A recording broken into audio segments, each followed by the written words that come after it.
الدنيا دي ناس كتير بتتخدع في نفسها وبتقول عن نفسها إنها ماشية في الطريق الصح. لأ، ومش بس كده، ده في ناس بتبدأ تصدق على كلامها ويحسسوك إنك عظيم ومفيش زيك، وبالتالي لو حد قالك إنك ماشي في طريق غلط هتقول عليه حاقد أو مش فاهم. وقبل بقى ما نخش في قصتنا ياريت تنسى تعمل لايك وسبسكرايب وتفعل زر الجرس، ويلا بينا.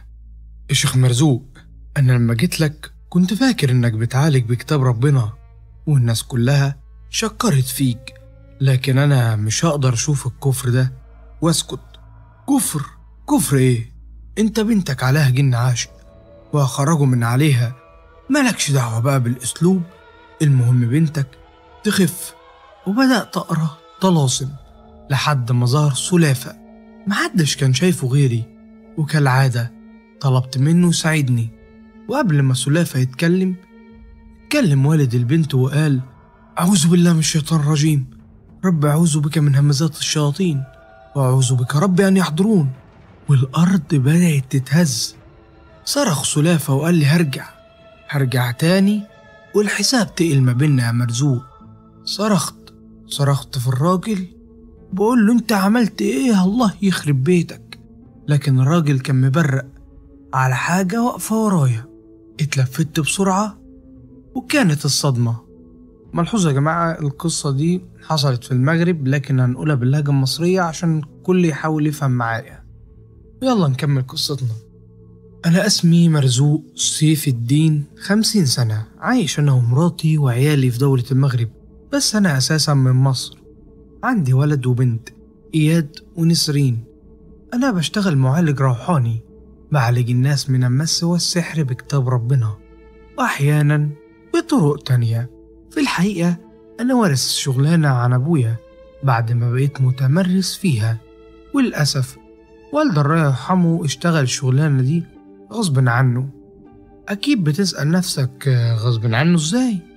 من 30 سنة كنا عايشين في مصر أنا وأبويا وأمي الله يرحمهم. أنا وحيد ماليش إخوات. أبويا كان مدرس وقتها. كنا عايشين في حارة صغيرة كانت صعبة. كان في مشاكل بين أمي وبين واحدة جارتنا اسمها أم عبير. أم عبير كانت قارئة فنجان ليها في الشغل ده، كانت مكروهة من الناس كلها، كانوا بيقولوا عنها إنها شؤم وفقر. المشاكل دي كانت بسببي أنا، لأني كنت بحب عبير بنتها، والست كانت موافقة وقالت لي: مالكش دعوة بأهلك، أنا هخليهم يوافقوا. لكن لما أهلي عرفوا ورفضوا، أمي طلعت لها الشقة وقالت لها: بعيد عن ابني ومالكيش دعوة بيه، ابني مش هيتجوز بنتك، دي حاجة في أحلامك. الصوت كان عالي جدا، وبابا طلع خد ماما ونزلنا الشقة، ومن اليوم ده حياتنا اتقلبت. أمي كانت بتقوم كل يوم من النوم تصرخ وتقول إنها شافت عفريت. بابا حاول يقول لها إن دي تهيؤات، لكن بدأت تظهر على أمي علامات ضرب. أيوة، علامات ضرب. أبويا خلاص أخيرا صدق إن أمي مش بتكذب، لكن أبويا رغم كل ده كان رافض يجيب معالجين، وقرر إن هو اللي هيقرأ عليها قرآن بنفسه. أنا كنت غبي، وكل اللي كان هممني عبير، عاوز أتجوز عبير. أبويا قدر بعد أسبوع إنه يعالج أمي، معرفش إزاي. قررت إن لازم أتكلم مع عبير، واتقابلنا في كافيه وقلت لها: إحنا لازم نتجوز ونعيش بعيد عن أهلي وأهلك. قالت لي: لأ، إحنا هنتجوز وأهلك لازم يوافقوا.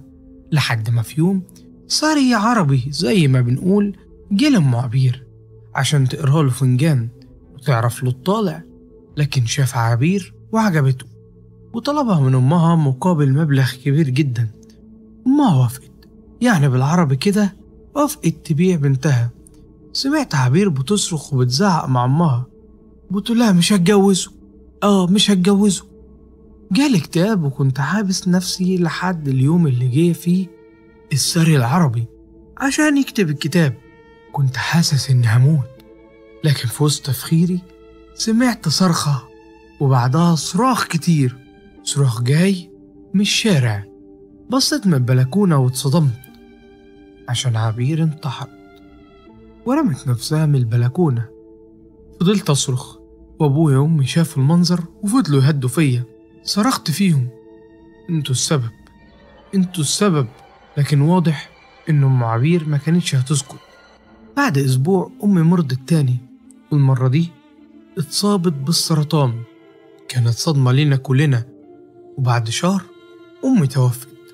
وفاة أمي سببت لي حالة نفسية، كنت مش قادر أتكلم مع حد، حابس نفسي، لحد ما في يوم كنت راجع من بره وقابلت أم عبير على السلم، وقالت لي: انت وأهلك السبب في موت بنتي، أنا مش هسيبكوا، زي ما بنت راحت انت هتحصلها.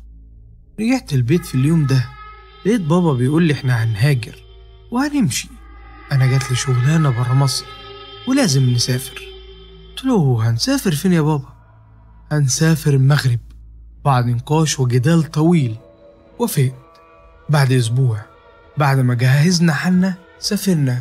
كنت عايز أعرف إيه الشغلانة اللي بابا لقاها، بس اللي ما كنتش متوقعه إن بابا معاه كتب غريبة، كتب سحر. وبدأت الناس تيجي لباب البيت المتواضع اللي خدناه هناك. أول حاجة جت لأبويا كانت واحدة بنتها. البنت كانت تعبانة وعليها مس من الجن العاشق. كنت قاعد قدام والدي وهو بيقول: بحق الجن والسماء الجن وملوك الجن وبحق زمسائيل اظهر بحق الملوك السبعة. شفت ظل بيخرج من جسم البنت، صوت غليظ طالع منه، وقال: أنا أملك العهد مع طارش ابن إيزار، والساحر أوصاني بهذه الفتاة ولن أرحل. مين اللي عمل السحر للبنت؟ بنت عمها، عشان بتكرهها وبتحقد عليها. لقيت والدي ساعتها بيقول: عليك الخروج الآن، عليك الخروج من هذا الجسد. صرخت البنت، والجن اتكلم تاني وقال: لن أخرج.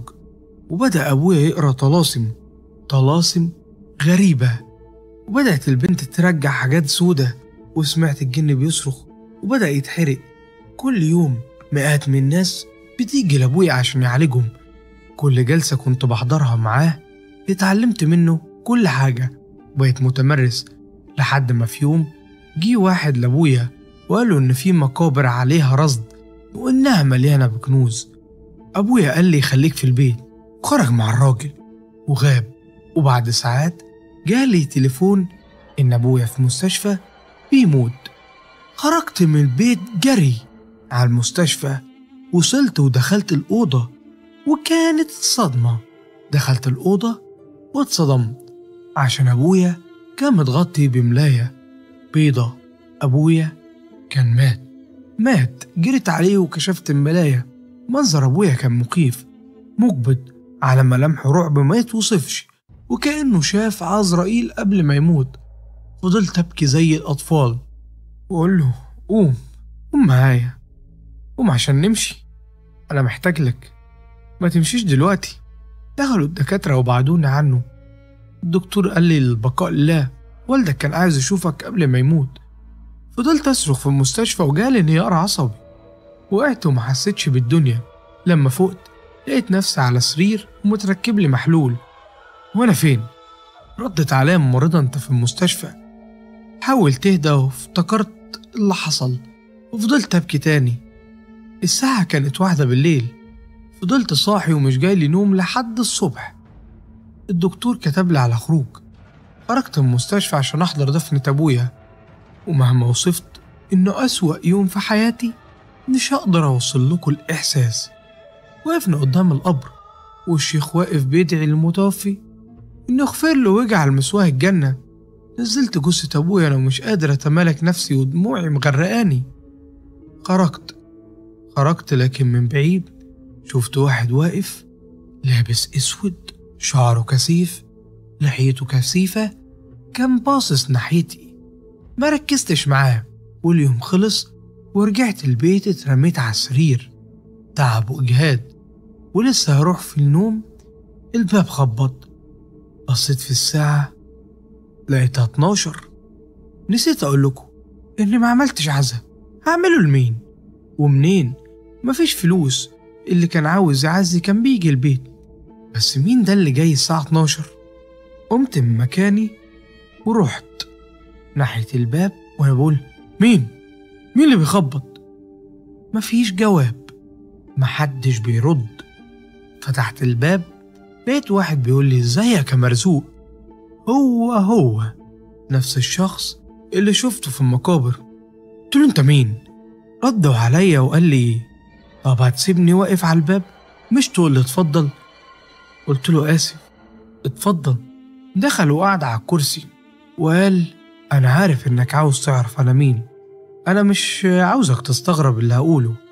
أنا اسمي سلافة، أنا مش إنسان بشري، أنا من أهل الجن. نعم. حضرتك أنت جاي تهزر؟ هو في إيه؟ قال لي هو هادي جدا.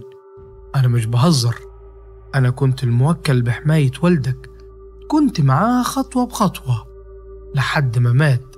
على فكرة أنا حذرته إنه ما يروحش المقبرة عشان اللي هناك جن موكل بالخراب والدمار، لكن هو ما سمعش كلامي. لكن دلوقتي أنا جاي لك أنت لازم تكمل العهد اللي بدأ والدك، تكمل معانا عشان ما عندكش اختيارات تانية. رديت عليه يعني إيه ما عنديش اختيارات؟ أنا مش عاوز الحاجة دي. قال لي مش بمزاجك، أنت خلاص وريث العهد وعليك الطاعة. خلص كلامه وقلت له أنا عندي سؤال، لو أنت فعلا من أهل الجن جاي تخبط عليا ليه؟ ما كان ممكن تظهر لي فجأة؟ رد عليا وقال لي أنا مش عاوزك تخاف، أنا عاوزك تكون مطمن دايما. رديت عليه وقلت له أنا حضرت جلسات طرد جن كتير مع أبويا، يعني مش بخاف. رد عليا وقال لي إنك تمارس السحر بنفسك غير إنك تكون مجرد متفرج، أنت هتملك الأسرار والمعرفة المحرمة، أنت هتكون قوي ومحدش هيقدر عليك. رديت عليه وقلت له وأنا إيه المطلوب مني دلوقتي؟ الناس هتبدأ تجيلك بعد أسبوع من دلوقتي عشان تتعالج، بس لازم تفهم إنك هتعالج الناس بكتب سحر وبس، مش بحاجة تانية. ادخل نام، أنت محتاج ترتاح. ودخلت وسبته وهو اتبخر زي الدخان. كنت مذهول، هو اللي شفته ده بجد؟ نمت، كان نومي قلق وكل كوابيس. وصحيت تاني يوم فتحت أوضة أبويا وابتديت أفتح كتب السحر وأقرأ فيها. كنت حاسس إني قلقان، لكن خلاص ده قدري ومصيري. أسبوع كامل بحضر نفسي عشانه، قريت كويس وفهمت وما كانش فاضل غير الاختبار. بعد أسبوع لقيت باب الشقة بيخبط، قمت وفتحت. كان راجل في 50 من عمره مع شاب في 20. رحبت بيهم ودعيتهم للدخول ودخلتهم الأوضة. قعدوا قدامي وأنا لسه هتكلم لقيت صوت في عقلي. فزعت، مين اللي بيكلمني؟ والصوت ده جاي منين؟ لكني أدركت إن ده صوت سلافة بيقول لي الولد ده اسمه حكيم، كانت مرات عمه عامله له عمل وتعالج منه، والشيخ اداله تحصين، لكن الشاب غلط ودخل بالتحصين الحمام واستفزهم. استفز الجن اسمها قريورة، وده من الجن السفلي، تلبس جسده وبيعذبه. قلت الراجل على مشكلة ابنه. الراجل كان مذهول وقال لي انت عرفت منين الكلام ده؟ قلت له مش دي القضية. وبصيت للولد وقلت له روح نام على السرير الصغير اللي هناك واسترخي تماما.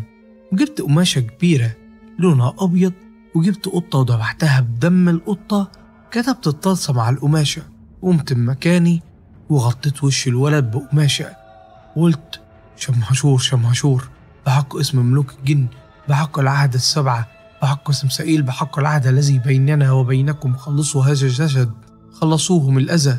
جسم الولد بدأ يتنفض على السرير. اخرج من هذا الجسد الآن. رد علي صوت غليظ طالع من الولد وقال مش هخرج، هذه زي ما أذاني، أخرج ولك خلاص وإلا حركتك الآن. مش هخرج بحق ملوك الجن الأربعة، طارش وظام وعزرائيل وبطرش، يرسل عليهم شظايا من الجحيم. صرخات طالعة من الولد، صرخات مفزعة.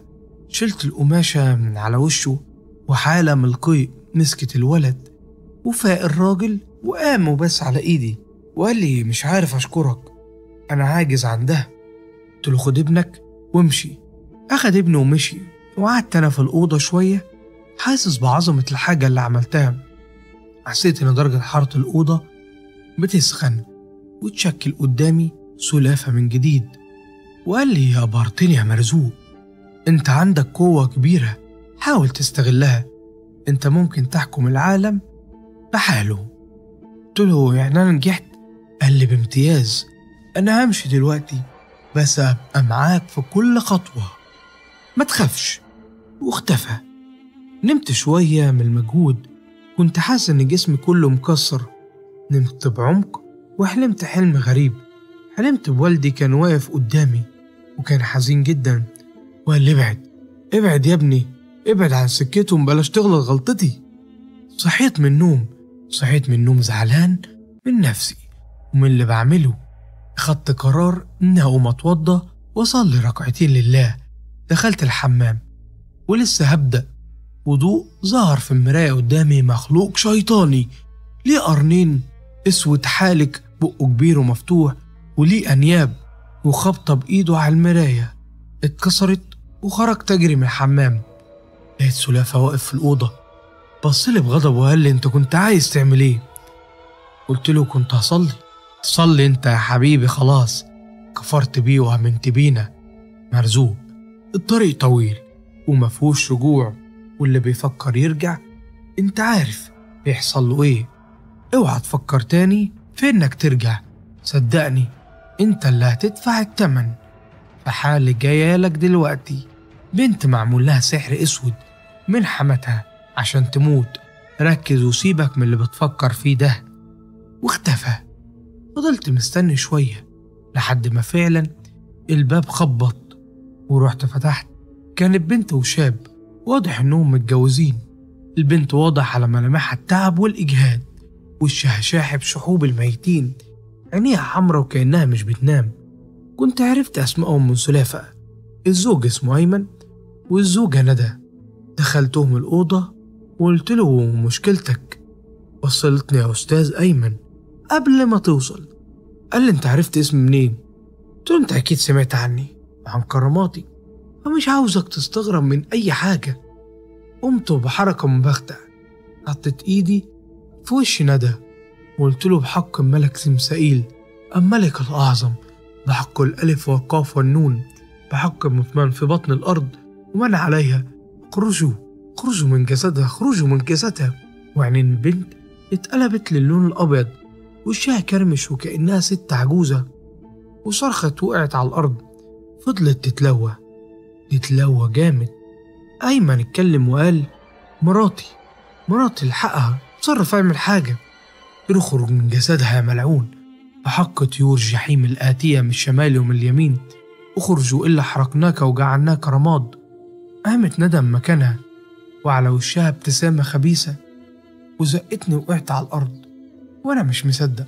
حسيت بضعف شديد في كل جسمي، خلاص حاسس إن عظمي بيدوب، لكن قلت أعوذ بكلمات الله التامات من شر ما خلق. سمعت صوت سلافة بيقول اخرس ولا تخالف العهد. كملت أعوذ بكلمات الله التامات من شر ما خلق. صوت سلافة بقى صريخ في ودني، اخرس يا مرزوق هأذيك. اخرج يا ملعون بحق اسم الله وبحق لا إله إلا الله وباسم العزيز الجبار، إذا لم تخرج وترسل عليك شظايا من نار. خرج دخان كثيف اسود من بق البنت، كل حاجة في الأوضة بدأت تقع وتتكسر، كأن في عاصفة ضربت الأوضة. وفاقت. قلت له خد مراتك وامشي من البيت العيلة ومتقعدش فيه تاني. قال لي ليه؟ قلت له لو مش عايز مراتك تتأذي تاني اعمل اللي بقولك عليه. ومشي. ومجرد ما خرج ظهر سلافة، لكن بشكل مخيف بعيون دموية، وقال لي بصوت أجش انت مش عارف انت بتعمل ايه؟ انت هتأذي نفسك يا غبي، انا بحذرك، ده آخر انذار ليك يا مرزوق، وبعدها هيكون حسابك معايا انا. واختفى. وتوالت الحالات، كل يوم حالة واتنين. كنت بعالجهم السحر واطرد من جسمهم الجن. كنت بحس اني مجهد بعد كل جلسة، كل ما كنت أفكر أستخدم كلام ربنا أفتكر تحذير سلافة. لكن في يوم ظهر لي سلافة وقال لي في حالة جايالك عايزك ترفض تعالجها. تقول لي؟ قال لي البنت عليها مس من الجن عاشق، لكن أبوها أهبل مؤمن وتقوى عامل فيها شيخ. هو حاول يعالجها وفشل. انت ارفض، انا مش عاوزها تتعالج. قلت له هعالجها بالسحر يا سلافة. قال لي ابوها مش هيسمح بده. قلت له انا المسؤول. والباب خبط. رحت فتحت. الراجل كبير اسمه طه ومعاه بنت شابة اسمها نعمة. دخلتهم الأوضة وسبت الشيخ يحكي نفس اللي قاله سلافة. قمت من مكاني وقلت للبنت تروح تنام على السرير اللي في آخر الأوضة، ورحت عندها قلت أقسمت عليكم بالعهود السبعة والقرابين السبعة والعهود السليمانية، اخرج الآن، ليس لك سيطرة أو قدرة عليها، اخرج الآن. ولقيت الراجل قام وقال لي انت بتعمل ايه يا شيخ مرزوق؟ أنا لما جيت لك كنت فاكر انك بتعالج بكتاب ربنا والناس كلها شكرت فيك، لكن انا مش هقدر اشوف الكفر ده واسكت. قلت له كفر؟ كفر ايه؟ ده بنتك عليها جن عاشق واخرجه من عليها، مالكش دعوه بقى بالاسلوب. المهم بنتك تخف. وبدات اقرا طلاسم لحد ما ظهر سلافه. ما حدش كان شايفه غيري، وكالعاده طلبت منه يساعدني. وقبل ما سلافه يتكلم كلم والد البنت وقال أعوذ بالله من الشيطان الرجيم، رب أعوذ بك من همزات الشياطين وأعوذ بك رب أن يحضرون. الأرض اتهزت. صرخ سلافة وقال لي هرجع تاني، الحساب تقل بينا يا مرزوق. صرخت في الراجل وبقول له أنت عملت إيه الله يخرب بيتك؟ لكن الراجل كان مبرق وعلى حاجة واقفة ورايا. اتلفت بسرعة وكانت الصدمة. بصيت ورايا البنت كانت واقفة على رجليها، لكن عينيها عبارة عن جمرتين من نار من جهنم. عروق ايديها كانت سودة. الراجل اتكلم وقال مالك يا بت؟ مالك يا بت فيك ايه؟ أعوذ بالله من الشيطان الرجيم، أعوذ بالله من الشيطان الرجيم. صرخت وبضربة في صدري لقيت نفسي رجعت لورا زي ما يكون قوة 10 رجالة في بعض، ومسكت أبوها من رقبته ورفعته لفوق والراجل اتشاهد خلاص. قمت وأنا بقول سلافة سيبه يا سلافة، أنا مش عاوز أذيك. أعوذ بالله من همزات الشياطين وأعوذ بك رب أن يحضرون، أعوذ بكلمات الله التامات من شر ما خلق. لقيتها سابته وقع على الأرض وكان بياخد نفسه بالعافية، لكن سلافة في الوقت ده بدأ يصرخ بهستيريا، ومع كل صرخة كانت النار بتمسك في كل ركن في البيت. قومت الراجل من على الأرض وقلت له يلا البيت كله هيتحرق، احنا لازم نهرب. قال لي وبنتي؟ هسيب بنتي؟ قلت له خلاص هو تلبس جسدها مش هنعرف نعمل حاجة. الراجل صرخ فيا وقال لي أنا مش هسيب بنتي.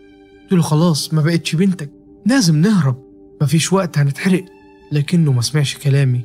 سبته وجريت من البيت كله والبيت كان بيتحرق وسامع صرخات.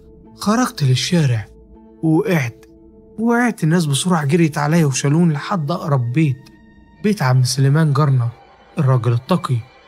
في الوقت ده المطافي جت، وبعد ما النار اتطفت طلعوا جثتين محروقين، جثة الراجل وبنته. عم سليمان بدأ يفوقني وقال لي ايه اللي حصل يا ابني؟ قلت له الجن حرق البيت، الجن حرق البيت. رد عليا وقال لي أعوذ بالله من الشيطان الرجيم، كنت حاسس إني في دوامة طويلة. الفترة دي عايش مع أبويا وسايب مراتي وعيالي في بيت لوحدهم عشان أتعلم حاجات كنت فاكر إنها تحميني، لكن للأسف النهاردة عرفت إني كنت ماشي في سكة غلط. رد عليا عم سليمان إنه في إيدك تعمل الصح وترجع لمراتك وعيالك، ترجع لحياتك وتوب إلى الله، ربنا بيغفر الذنوب. أستغفر الله العظيم من كل ذنب عظيم. يا ابني قوم روح الجامع وصلي ركعتين شكر الله إنه نجاك من الهلاك وادعو إنه يسامحك. قمت وأنا حاسس إني محتاج فعلا أصلي، ورحت على الجامع اتوضيت ودخلت صليت ركعتين شكر الله، وفضلت أبكي وادعي إنه يسامحني ويغفر لي ذنوبي.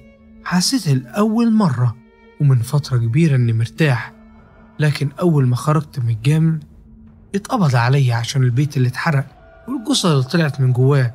حكيت وقلت اللي الجن هو اللي عمل كده، لكن ما حد صدقني واتقال عليا إني مجنون.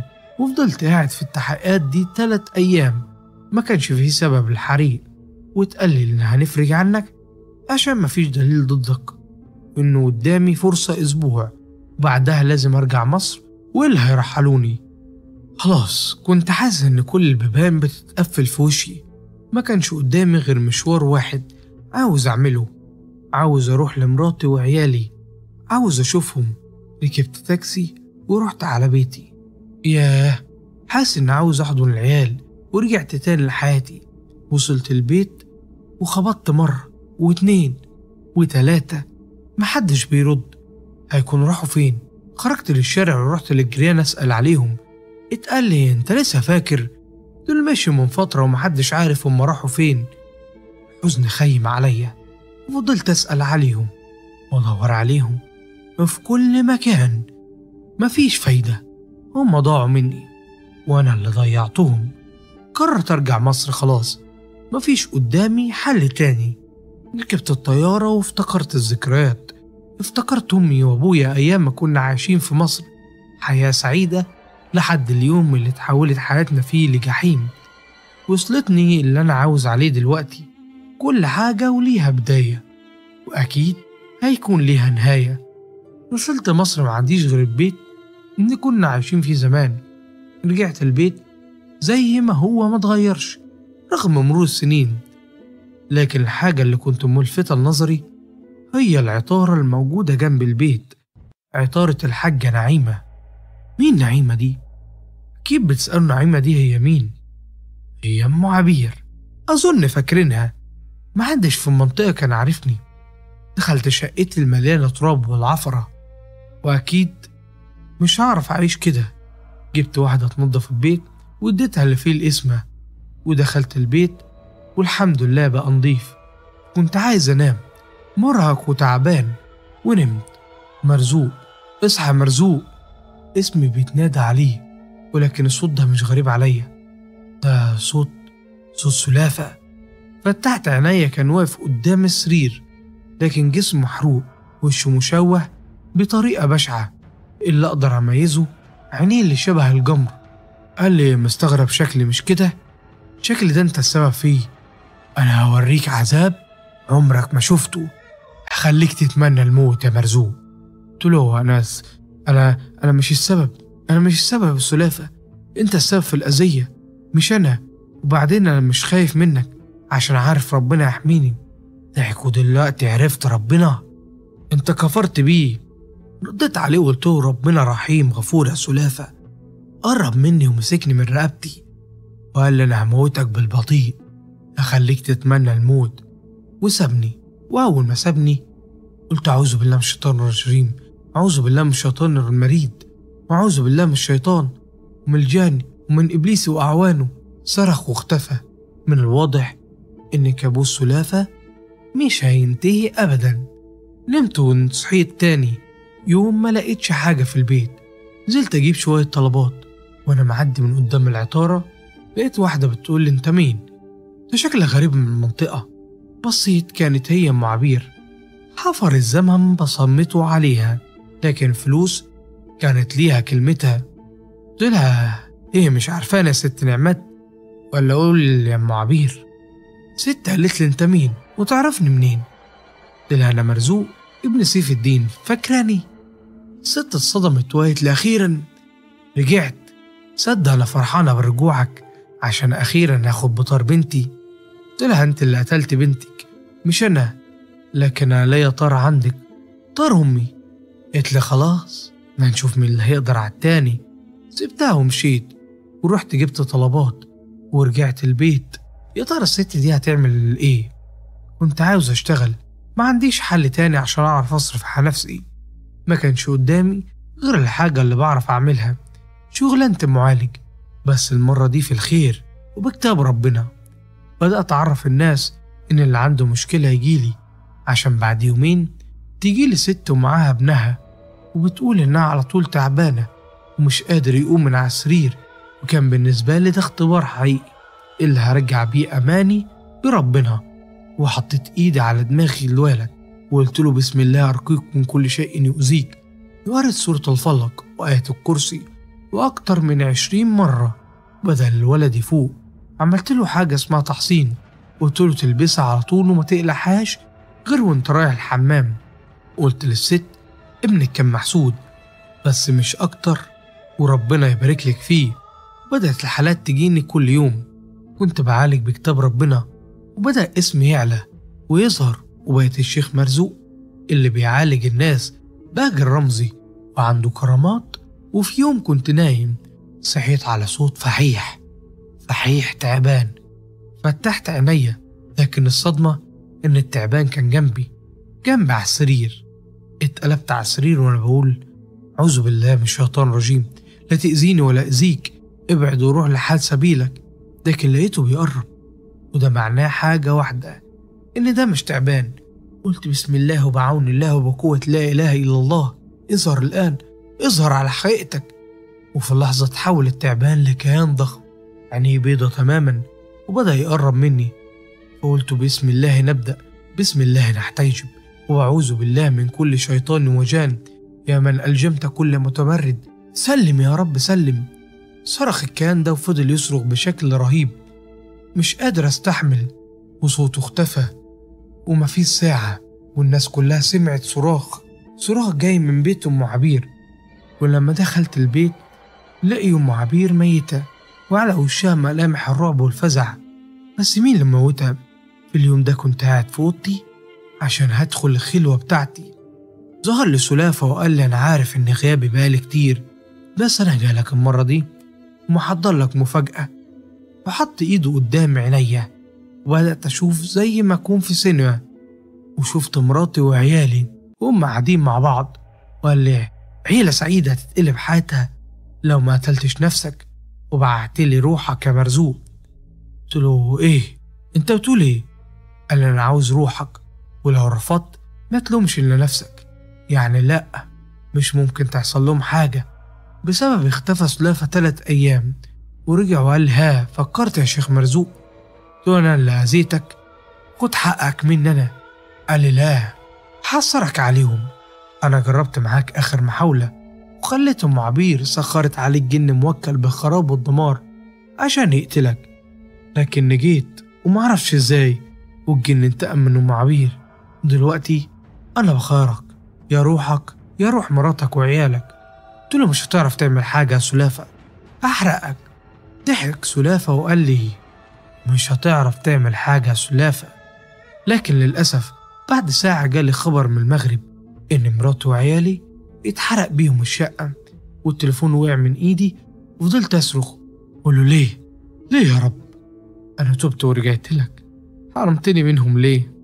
خرجت من الشارع وفضلت أصرخ وأبكي زي المجنون، ووقعت في الأرض. معرفش فقدت الوعي قد إيه، لكن لما فوت اتصدمت. أنا في المستشفى، لكن إيه؟ أنا مش قادر أتحرك، أنا اتشليت. الدكتور قال لي واضح إن حصل لك صدمة عصبية حادة أثرت على جهازك العصبي، والحركة دي هتقف بشكل مؤقت وإن شاء الله هترجع تمشي. قلت له إمتى؟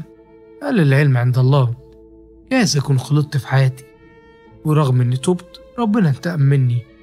ليا سنة في المستشفى وأنا على نفس الحالة، وبشوف سلافة كل يوم يجي للمستشفى ويضحك لأنه للأسف هو اللي انتصر. وبكده انتهت قصتنا النهاردة يا صديقي. ما تنساش تعمل لايك وسبسكرايب وتفعل زر الجرس، وتقول لي رأيك في الحلقة تحت. سلام.